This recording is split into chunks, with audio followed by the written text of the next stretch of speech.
부흥케 하실 여호와라는 제목으로 오늘 말씀을 나누겠습니다. 여러분, 그 작년의 키워드가 뭔지 아십니까? 작년의 키워드를 한 단어로 말하면 블루라고 합니다. 블루가 뭘까요? 앞에 제가 입고 있는 색깔일까요? 우울하다라는 동사적 용어 뜻이 있어요. 우울하대요. 아마 이번 연도도 똑같이 가고 있는 것 같아요. 보니까 작년 말에 나온 에세이가 블루가 키워드라고 했으니까요. 그만큼 우리 가운데서도 지금 좌절과 우울과 이런 것들이 암중에 계속 흐르고 있습니다. 우리의 생각들도 그런 것들이 있는 것 같아요. 근데요, 아니요, 하나님은 소망을 말하고 희망을 말하는 줄 믿습니다. 우리가 안 된다가 아니라 하나님께서 된다 말하는 줄 믿습니다. 하나님께서는 반드시 부흥케 하심을 믿습니다. 오늘 이 마지막 이제 열왕기하 강해에서 이제 마지막 이제 클라이막스가 23장이지요. 그리고 이제 역대상하로 넘어가게 됩니다. 근데 이제 요시야 왕에 대해서 너무나도 자주 들으셨을 것 같아요. 그렇죠? 담임 목사님도 종종 하셨고 지난번에 왕 정리도 했었고 뭐 이것만입니까? 종종 나오는 왕 중에 한 명이 이 요시야입니다. 그리고 또 대표적으로 나오는 왕이 히스기야. 뭐 하면 이 두 왕이 가장 자주 나와요. 왜냐하면 잘했거든요, 둘 다. 근데 이제 보면은 이 요시야 왕이 어떻게 이렇게 참 뛰어난 그런 왕, 정말로 개혁을 단행을 하고 부흥케 하는 놀라운 이런 일들을 했을 수 있을까? 여러분 의문이 들지 않습니까? 그의 아버지는 전대미문의 나쁜 왕 아몬 왕이에요. 그리고 할아버지가 므낫세 왕. 너무 잘 알지요? 그만큼 나쁜 그런 할아버지 아버지가 이렇게 하나님을 떠난 그런 왕이었는데 이 요시야 왕은 하나님 앞에 돌아와서 하나님이 막 칭찬하시는 그런 왕으로 성경에서는 기록되고요. 그가 행한 수많은 업적들 있잖아요. 우상을 폐하고 정말로 유월절을 회복시키고 이런 놀라운 일들이 지금 이 요시야 왕 때 일어납니다. 근데요, 여러분 우리는 잘 생각해 봐야 됩니다. 이런 것들이 어디서부터 출발했을까? 물론 이제 대다수 많은 이제 목사님들이 그의 어머니로부터 기원을 찾습니다. 어머니가 기록이 되고 있거든요. 그래서 어머니가 신앙으로 교육을 했을 것이다. 근데 여러분 확신하십니까? 여기 믿음의 어머님들 너무 많으신데 확신하십니까? 내가 잘 신앙으로 양육하면 우리 자녀들이 정말로 이렇게 하나님 앞에 귀히 쓰임 받을 줄 믿습니다. 아멘. 확신하십시오. 확신하셔야죠. 당연합니다.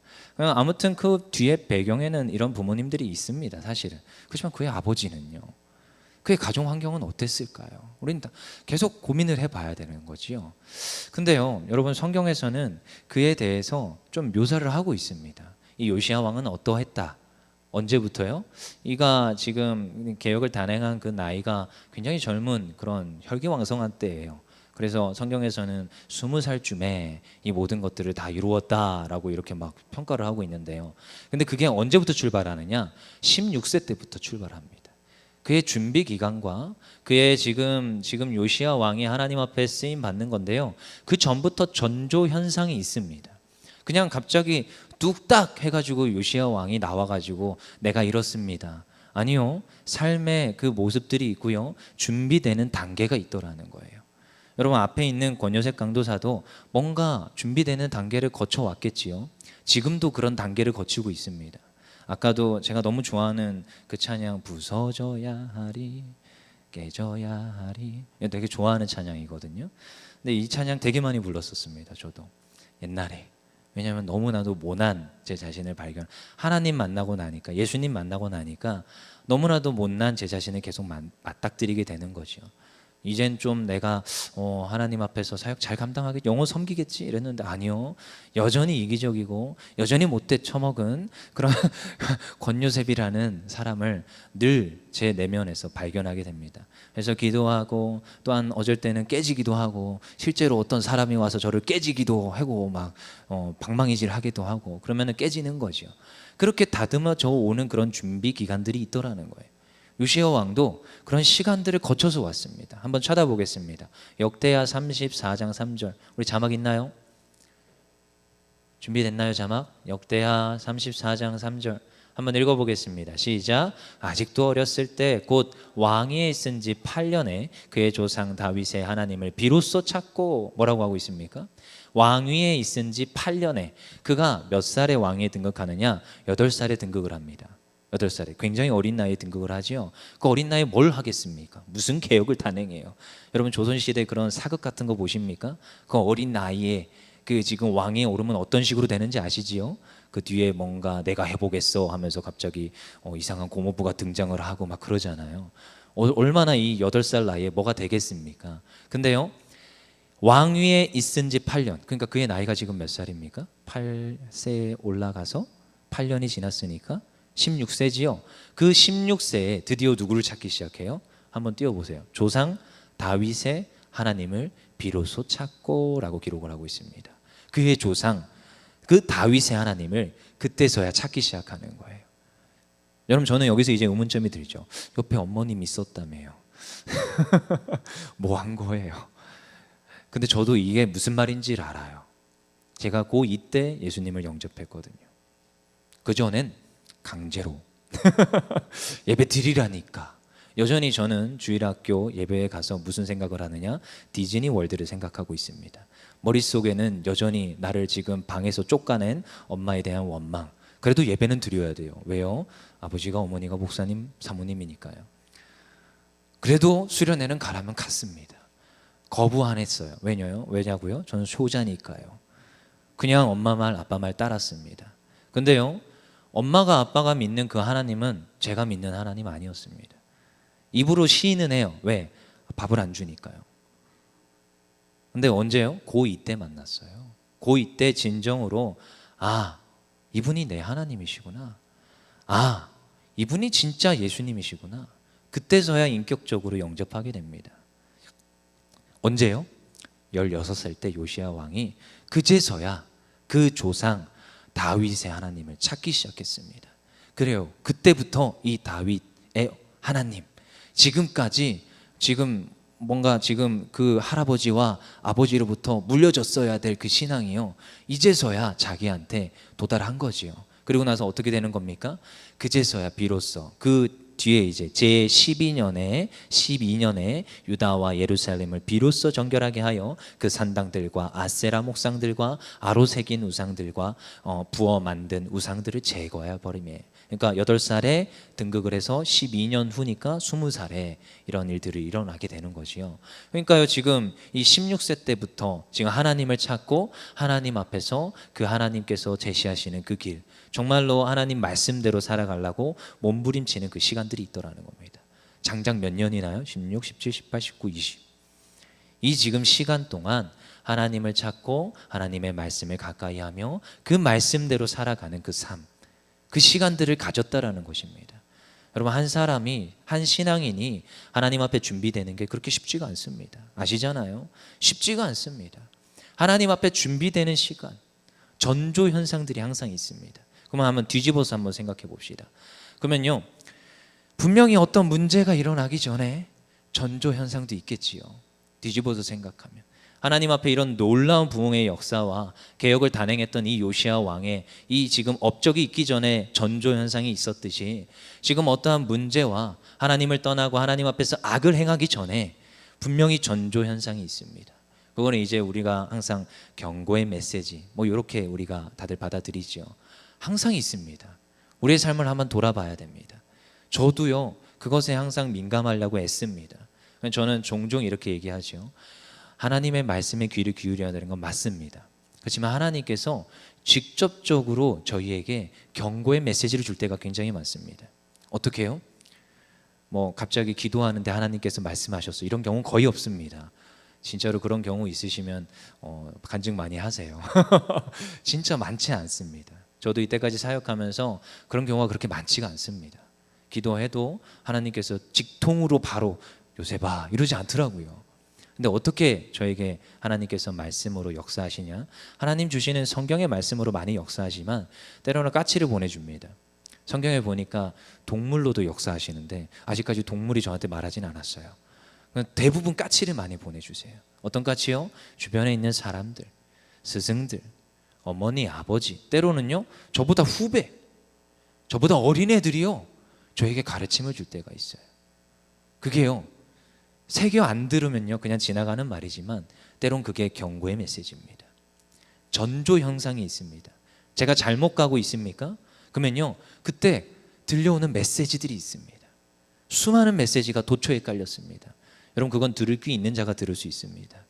여러분 동의하십니까? 그렇습니다.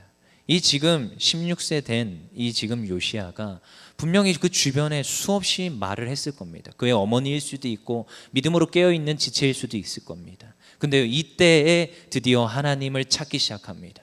그리고요 그제서야 지금까지 내가 온 길이, 지금까지 자기 할아버지와 아버지가 간 길이 잘못된 길이구나, 수정을 해야 되는구나, 개혁을 해야 되는구나, 내가 이 길에서 돌이켜야 되는구나, 이걸 깨닫게 됩니다. 그리고 그제서야 이 요시야 왕이 돌이켜야겠다 하고 그것을 결단을 하고 나아가는 모습이 이 요시야 왕에게 이 16세 때부터 있기 시작합니다. 근데 우리는 이제 열왕기하 23장을 이제 쭉 보잖아요. 그게 지금 얼마나 대단한 이런 업적들이 쭉 기록되어 있습니까? 아까 숨도 못 쉬고 읽으셨잖아요. 그게 지금 여기에 나와 있는 쭉 그의 그 개혁의 단행의 내용입니다. 근데요 이 개혁의 단행에 드리는데 전조 현상이 있다고 했어요. 근데요 전조 현상 전에 이 요시야는 이런 훈련을 했습니다. 어떤 훈련이요? 가장 먼저 하나님께 마음을 드리는 훈련을 했습니다. 마음을 드려야 되는 거예요. 하나님께서 원하시는 것은 마음이지 형식이 아닙니다. 하나님께서 원하시는 것은 그 마음의 중심입니다. 그가 잘생겼다고요? 다윗이 잘생겨서 뽑았다고요? 아니요, 그의 마음을 보셨어요. 하나님께서 다윗을 평가할 땐 그는 내 마음에 합한 자라 이렇게 표현합니다. 하나님께서 원하시는 예배의 모습도 그렇지요. 예배의 중심, 유월절이라는 것을 특별히 오늘 지금 요시야가 개혁을 단행합니다. 너희가 어떻게 해라? 유월절을 제대로 지키라는 거예요. 우리 한번 볼까요? 열왕기하 23장 21절 한번 읽어보겠습니다.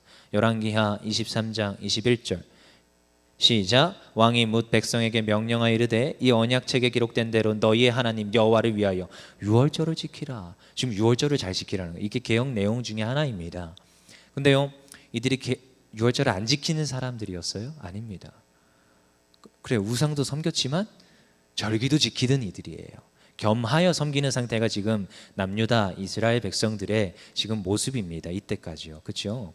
그러면 지금 자기네들이 유월절 안 지킨 게 아니거든요. 그렇지만 우상이 여전히 들어와 있는 거고요. 어떠한 유월절을 지켰는지 모르겠지만 이런 굉장히 혼합된 종교 속에서 그런 모습들이 있었을 거예요. 그러니까 너희들 어떻게 해라? 지금 하나님 여호와를 위하여 유월절을 지키라는 거예요. 여기서 키포인트는 누굽니까? 하나님 여호와를 위하여서 드리라는 거예요. 이상하지요. 여러분 우리는 이러한 말들을 새겨들어야 됩니다. 22절에도 보니까 23장 22절 사사가 이스라엘을 다스리던 시대부터 이스라엘 여러 왕의 시대와 유다 여러 왕의 시대에 이렇게 유월절을 지킨 일이 없었더니, 없었다고 하는데요. 아니요, 지켰습니다. 그 이후부터도 계속 지키고 그 절기를 지키고 하나님 앞에 제사하기를 힘썼었어요. 근데 어떻게 하고 있다고? 너희들이 제대로 안 지키고 있다는 거예요. 요시야가 보니까 너희들이 지금 무엇을 하고 있다? 겸하여 섬기고 있다.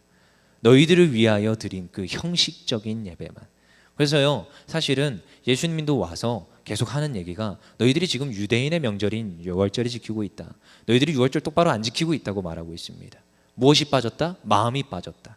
본질이 빠졌다.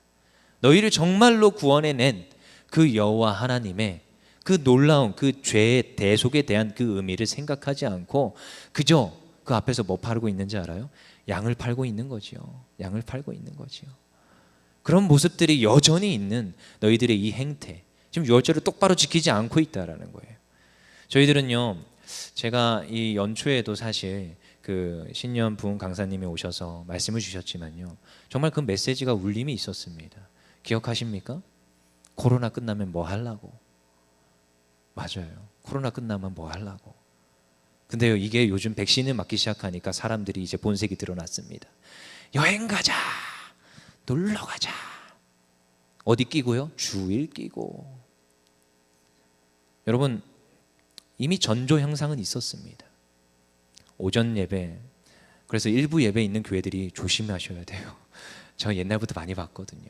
일부 예배 드리고 놀러 가요. 등산 가자, 캠핑 가자. 그 본질을 빼먹고 그냥 예배만 나는 한번 드렸으니까 간다. 물론 여러 가지 피치 못할 사정들이 있겠지요. 근데 저는 성직자잖아요. 피치 못할 사정들 제가 뭐라고 그거를 고려를 해줍니까? 근데 하나님은 그거 고려하실까요? 전 잘 모르겠다라는 거예요.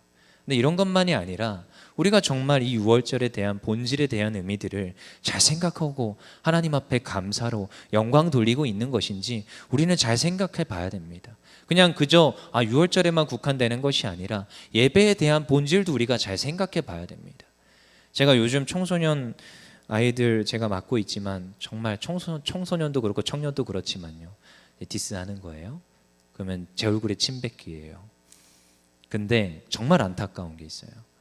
예배가 시작하고 한참 뒤에 들어옵니다. 그럼 내가 이거를 결석으로 표시를 해야 되나, 출석으로 표시를 해야 되나, 아니면 지각 표시를 따로 만들까, 특별 관리를 들어가야 될까. 너무나도 안타깝죠. 그들에게, 아이들에게 잔소리 아닌 잔소리를 할 수밖에 없지만요, 예배의 본질, 하나님께 이 시간도 못 드리면서, 이 지금 일주일 뭐 몇 시간이나 됩니까? 근데 1시간 하나님 앞에 드리는 것도 못 드리면서 예배의 본질을 찾는 거, 그거 너무 웃기지 않습니까? 제가 옛날에 이런 사건이 있습니다. 누가 저한테 티켓을 줬어요. 굉장히 유명한 뮤지컬 티켓이었어요. 광화문에 있는 세종 어쩌고 저쩌고 회관으로 가서 봐야 되는, 굉장히 제 인생에 그걸 볼 일이 없을 거라 생각했는데요, 그걸 보게 됐습니다. 그래서 지금 이제 있는 그 와이프를 데리고 이제 가야 되는 건데요, 그때는 여자친구였지요. 이제 가는데요, 분명히 시작 시간은 7시였습니다. 근데요, 6시 한 40분쯤 계단을 올라가고 있었는데요, 사람들이 막 뛰어 올라가는 거예요. 분명히 저는 거의 다 도착했어요. 앞에 문이 보입니다. 천천히 걸어 올라가면 돼요. 몇 시 시작이라고요? 7시잖아요. 근데 사람들이 막 뛰잖아요. 자, 이 사람 심리가요, 이상하죠? 옛날에 그 말이 무슨 말인지 알 것 같아요. 그 시위 때 도망가지 마라, 같이 잡혀간다. 그 무슨 말인 거 알게. 그 옆에 사람들이 막 뛰어가니까요, 저도 뛰어야 되겠는 거예요. 머릿속으로 이성적으로 생각이 됩니다. 분명 7시인데? 근데 저는 뛰고 있어요. 같이 뛰고 있어요. 아십니까? 뛰어 들어갔습니다. 결국은 뛰어 들어갔어요. 앉았지요. 50분쯤 되니까 이제 막 준비를 하나 봐요. 7시 시작이니까 불이 조명이 꺼지고 준비를 하는 거예요. 그래서 사람들이 그래서 미리 들어왔구나, 이해는 되더라고요. 근데 그 속에서 뮤지컬 보면서 머릿속에서 생각이 떠오르는 거죠. 왜냐하면 전 그때도 전도사였으니까요. 11시 넘어서 들어오는 성도님들 느긋느긋 걸음아 나 살려라 걸어오시는, 정말로 천천히 걸어오시는 성도님들이 떠오르고, 그러면서 저도 이제 예배의 본질, 어떻게 하면은 우리 정말로 하나님의 성도들이 예배 시간에 기쁨으로, 이 뮤지컬도 지금 안 늦으려고 10분 전에 뛰어가는데, 20분 전에 뛰어가는데, 하나님 앞에 한 번 드리는, 일주일에 한 번 드리는 그 예배, 느긋이 오는 그들에게 어떻게 하면 이 마음을 좀 전달할 수 있을까? 어떻게 하면 이 하나님 앞에 드리는 이 예배를 귀하게 여기고 소중히 여기는 이 마음들. 요시야 왕이 지금 말하는 게 무슨 말인지 아시겠습니까?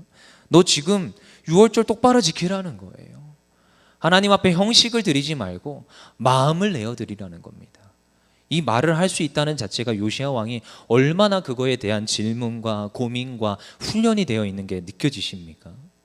하나님 앞에 드려지는 그 시간, 하나님 앞에 드려지는 이 절기에 대한, 이 예배에 대한 소중함에 대한 깨달음, 이게 그냥 그저 그렇게 그냥 말이 나오는 게 아니더라는 거죠.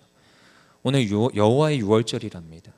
어쩌면 이게 그냥 우리에게는 그냥 하나의 형식적 그런 절기로 다가올지 모르겠지만, 아니요, 이건 예배를 가리킵니다. 예배에 대한 모습, 너희들이 어떻게 해라? 예배의 본질을 회복하라는 거예요. 하나님께 마음을 드리는 그 자세로 하나님께 내어드리라는 거예요. 그래서 누구도 예배에 내가 예배 드리러 오는 거지요, 예배 구경하러 오는 게 아닙니다. 예배 보러 가자, 잘못된 말이라고 늘 강조하시잖아요. 어떻게 해요? 드리는 거예요. 근데 무엇을 드리겠습니까? 헌금 드리자고요? 아니요, 마음을 드리는 겁니다. 그러면요, 가장 먼저적으로 찬양부터 시작하셔야 되는 거예요. 찬양 전에 들어오려고 애쓰셔야 됩니다. 왜요? 예배의 시작이 찬양입니다. 찬양. 저는 준비 찬양이라는 단어 자체를 싫어합니다. 왜 준비 찬양이냐? 예배다, 그것도. 그래서 예배 요소가 있어요. 요소가요. 찬양, 기도, 말씀 선포, 봉헌, 이 요소들이 있잖아요. 근데 그걸 하나를 다 빼먹고 말씀 시간에 들어와요. 그게 무슨 예배를 드렸다고 할 거예요. 어쩌면 하나님께서 그러실 거예요. 저는 애써서 시간을 내어서 예배 드렸는데 하나님이 그러실 거예요. 너 오늘 예배 드린 거 아니다. 뭔 소리냐. 저는 이런 음성을 가끔씩 듣습니다. 너 뭐 했냐? 너 일했냐? 하나님 앞에 예배 드려야지. 뭐 하냐? 왜냐하면 저는 이리저리 뻘뻘 돌아다니잖아요. 그럼 저는 이제 저 혼자 생각하는 거예요. 내가 하나님 앞에 예배 드렸나? 여러분 그렇습니다. 우리는 하나님 앞에 마음을 드리는 예배의 자, 그런 예배의 자리로 우리가 나아가야 될 줄 믿습니다. 이 요시야가 했던 것처럼 너희들 정말로 이 언약책에 기록된 대로 너희 하나님 여호와를 위하여 유월절을 지키라 라고 강력하게 호소하는 이 요시야의 말처럼 우리가 정말로 이 기록된 대로 하나님께 감사와 영광의 예배를 마음으로 올려드려야 될 줄 믿습니다. 그리고 특별히 오늘 요시야가 무엇이라고 했습니까? 오늘 어디에 기록된 대로? 언약책에 기록된 대로 드리라는 거예요. 언약책에 기록된 대로. 우리가 왜 자꾸 오해하고 하나님 앞에서 신앙이 미끄러지고 내가 하나님 앞에서 이렇게 기복신앙 가운데 이리 갔다 저리 갔다 때로는 올라갔다 내려갔다 하는지 아십니까? 이 텍스트의 소중함을 몰라서 그렇습니다. 저희 이런 찬양이 있지요. 주의 말씀은 영원해. 그게 그 말에 그 담긴 그 가사에 담긴 의미가 무엇인지 아십니까? 텍스트의 소중함이 무엇인지 아십니까? 변하지 않습니다. 이건 텍스트 자체는 변하지 않습니다. 수많은 사람들이 이 성경책은 가짜야 라고 부인했지만 연구하면 연구할수록 이거에 쏟아져 나오는 사본학이라고 따로 있습니다. 공부하다 보면. 근데 이 문서 비평 막 하다가 사본학 연구하다가 그들이 지레 자빠 놀라져 넘어집니다. 왜냐? 이걸 아무리 내가 비판을 하고 이건 가짜야 소설이야 라고 하려고 해도 이건 진짜거든요. 수없이 넓은 그 지역에서 여전히 똑같이 쏟아져 나오는 그 사본들, 성경책들 1.1획도 다르지 아니하고 거의 99.9%가 일치하답니다. 어마어마하지요. 근데 그게 다 사본들인데요. 그만큼 하나님의 말씀이요 놀라운 역사와 힘이 있다라는 거예요. 근데 그 말씀을 어떻게 주셨어요? 오늘 우리에게 주셨어요. 지금 요시야 왕이 이 개혁을 단행할 수 있었던 궁극적인 이유가 어디서부터 출발하는지 아십니까? 요시야 왕이 잘 준비됐다고요? 아니요. 무엇을 준비했어요? 언약책을 발견했어요. 그가 잘 준비하고 마음을 들이는 훈련도 했지만 궁극적으로는 오늘 말씀을 발견합니다. 그래서요 그의 개혁의 근간은 말씀입니다. 그래서 너희 어떻게 해라? 언약책에 기록된 대로 하나님 여호와를 위하여 유월절을 지키라. 그래서 저희가요 목숨 거는 거예요. 이 말씀에 목숨 거는 겁니다. 저도요 그렇게 배웠습니다. 종교개혁 저도 개혁주의 열심히 했지요. 종교개혁 원리 중에 5대 솔라라는 게 있습니다. 들어보셨을 거예요. 솔라 피데 오직 믿음, 솔라 스크립추라 오직 성경, 그리고 솔라 그라티아 오직 은혜, 그리고 솔라 데오 글로리아 오직 하나님께 영광, 솔라 크리스투스 오직 그리스도, 이런 그 5대 솔라라는 게 있어요. 여기서 근데 정말 중요한 거가 오직 성경입니다. 뭐라고요? 솔라 스크립추라 이런 어려운 용어인데 그냥 오직 성경이에요. 성경. 그러니까 성경에서 벗어나면 안 되는 거예요. 성경 안에서. 그리고 성경만이 성경에서. 그래서요 그 성경이 너무 중요했던 거죠. 개혁할 수 있었던 이유가 무엇인지 아십니까? 번역을 하기 시작했어요. 그동안은 라틴어로 돼 있었고 신부들의 전유물이었어요. 못 읽어요. 단어 공부를 안 했는데 어떻게 읽을 거예요. 근데 그걸 번역을 해서 성경을 던져줬어요. 근데 성경에 기록이 돼 있잖아요. 이것은 하나님의 은혜이다. 면죄부 부인하는 거예요. 그렇죠? 구원이 어떻게 면죄부 산다고 구원받을 수 있습니까? 그때부터 시작된 게 무엇입니까? 오직 성경을 외치기 시작했습니다. 그리고 오직 믿음, 오직 은혜, 오직 하나님 영광, 오직 그리스도. 그렇습니다. 근데 여기서 정말 핵심은 그 기록된 성경책. 이 성경책이 무엇입니까? 우리로 하여금 하나님께서 부흥케 하는 하나님의 은혜의 수단인 줄 믿습니다. 다른 데서 부흥이 온다고요? 열심히 기도하면 부흥이 온다고요? 아니요. 하나님의 말씀이 있는 곳에 부흥이 임합니다. 정말입니다. 말씀이 살아있고 말씀이 전해지고 말씀이 여전히 그대로 증거되는 그곳에는 하나님의 역사하심이 있을 수밖에 없습니다. 착각을 하고 오해를 하는데요, 아니요, 방법론이 아니고 성장 원리가 아닙니다. 그저 말씀을 전하였더니 사람들이 모였습니다. 말씀을 전하였더니 교회가 세워졌습니다.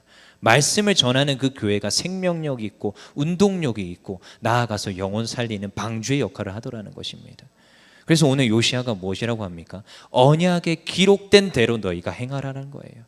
그리고 오늘 읽진 않았지만 열왕기하 23장 3절입니다. 아까 읽었군요. 23장 3절 같이 읽어보겠습니다. 시작. 왕이 단 위에 서서 여호와 앞에서 언약을 세우되 마음을 다하고 뜻을 다하여 여호와께 순종하고 그의 계명과 법도와 율례를 지켜 이 책을 기록된 이 언약의 말씀을 이루게 하리라 하매 백성이 다 그 언약을 따르기로 하니라. 아멘. 이 책에 기록된 대로 이 언약의 말씀을 이루게 하리라 하매 백성이 그 언약을 따르기로 하니라. 아멘. 그렇습니다. 말씀에 기록된 대로 행해야 되는 것입니다. 듣고 끝나는 믿음이 있는가 반면에 듣고 믿고 행하는 그 자리로 나아가는 사람이 있더라는 것입니다. 오늘 요시야가 그랬습니다. 말씀으로부터 시작했지만 말씀에 그냥 머물러 있지 않습니다. 들었고요, 믿었고요, 그 말씀을 행하는 자리에 갑니다. 왜요? 말씀에 기록되어 있거든요. 무엇을 타파해라? 우상을 타파해라. 너희들 안에 있는 그 우상들을 다 타파하라는 거예요. 여러분, 혹시 우리 안에도 우상이 있지 않습니까? 저는 날마다 생각합니다. 내 안에 우상이 있나? 우상이 있습니다. 때로는 그게 굉장히 가까운 곳에 있을 수 있습니다. 성경이 말하는 우상이 뭔지 아십니까? 뭐 저기 가서 바알에게 비는 거, 그게 아닙니다. 성경에서 말하는 우상은 하나님보다 우선시되는 거, 그 모든 게 우상입니다. 그래서 너는 나 외에는 다른 신들을 내게 두지 말라. 때로 저도요, 하나님보다, 때로요 저도요 제 딸내미가 눈에 들어올 때가 있어요. 흠칫합니다. 왜요? 이 딸내미 제가 안았을 때 세상을 아는 것 같았어요. 그 딸내미를 눈에 제가 새기면서 내가 너에게 모든 것을 주리라, 내 생명도 줄 수 있어, 이런 마음을 생각했거든요. 그리고 나서 그 바로 뒤돌아서 흠칫했습니다. 내 생명을 하나님께 드렸는데 무슨 소리 하고 있지? 하나님 앞에 와서 회개했어요. 제가 그런 설교 해놓고 우상을 제하여 버리라 해놓고 저도 그 자리에 쓰고 있더라고요. 그거 아십니까? 그리고 저는 특별히 이렇게 앞에서 자꾸 스포트라이트 받잖아요. 교만해지고 오만해질 염려들이 있습니다. 그게 무엇입니까? 하나님께 돌려야 될 영광, 솔라 데오 글로리아, 이걸 하지 않는 거죠. 내가 그 영광을 가로채는 순간 어떻게 되겠습니까? 그게 우상입니다. 그게 우상. 그래서 어떻게 해야 됩니까? 말씀 중심에 딱 바로 쓰는 거예요. 그래서 어떻게 해야 됩니까? 그 말씀을 행하는 자리, 우상을 제하여 버리고 내가 오직 하나님께만 영광 돌리는 것, 내가 하나님께 마음을 내어드리는 것. 왜요? 말씀 중심에 와 있으면 그렇게 되게 돼 있습니다. 그래서 요시야는 선순환입니다. 말씀 중심에 서 있으니까 마음을 드립니다. 마음을 드리니까 또 마음에 그 하나님의 말씀이 채워집니다. 그리고 그 말씀대로 행하고 계속 선순환이지요. 그러면요, 이게 어떻게 되는지 아십니까? 잘 되는 거예요. 그냥 잘 되게 돼 있습니다. 여러분, 그 가운데서 어떤 일이 일어났습니까? 여기 나타나잖아요. 수없이 많이 말하는 요시야의 이 부흥, 개혁, 이런 일들이 일어납니다. 그리고 그는 하나님께서 칭찬하시는 왕으로 길이길이 성경에 기록되게 되는 거지요. 여러분, 우리는 생각합니다. 저는요, 요즘 이런 블루, 우울에 빠져 있는 이 시대 가운데, 특별히 제가 맡고 있는 그 영혼들 가운데 이 우울을 극복하고 하나님 부흥케 하시는 것을 경험하게 하고 싶습니다. 근데요, 어떻게 하지? 이런 방법론을 저도 생각하겠지요. 근데 이유가요, 방법이요, 없어요. 말씀 안에 오면 돼요. 그래, 말씀 듣자, 예배하자. 그리고 우리 부모님들이 해야 될 게 무엇입니까? 어떻게든 간에 교회로 밀어붙이십시오. 교회로 밀어붙이셔야 됩니다. 16세 때부터 얘가 요시야 왕이 그냥 그렇게 변화됐다고요? 아니요, 전혀 그렇지 않습니다. 어쨌든 간에 말씀을 듣게 했을 거 아닙니까? 옆에서 까치가 와서 제잘제잘 했을 것입니다. 근데요, 그 말씀을 듣다 보니 여러분, 믿음은 어디서 납니까? 들음에서 납니다. 그렇게 되게 돼 있습니다. 그리고 믿음, 그 말씀에 대한 믿음이 되니 행함의 자리, 하나님 앞에 마음을 드리는 자리, 어느 순간 제가 고2 때 예수님 만난 것처럼 그들도 하나님 만나고 그들도 그 인생이 변화되고 그러니까 잘 되는 인생이 되는 줄 믿습니다. 그러면요, 그 자녀의 가정이, 그 자녀의 그 모든 인생이 부흥케 됩니다. 그거 아십니까? 다음 세대가 부흥하면 교회는 자동으로 부흥하게 돼 있습니다. 한국 교회가 침몰한다고요? 아니요. 한국 교회는 일어나게 돼 있습니다. 거기에 중심은 오직 하나님의 말씀, 그 하나님 말씀 가운데 하나님께 마음을 내어드리는 데 있음을 믿습니다.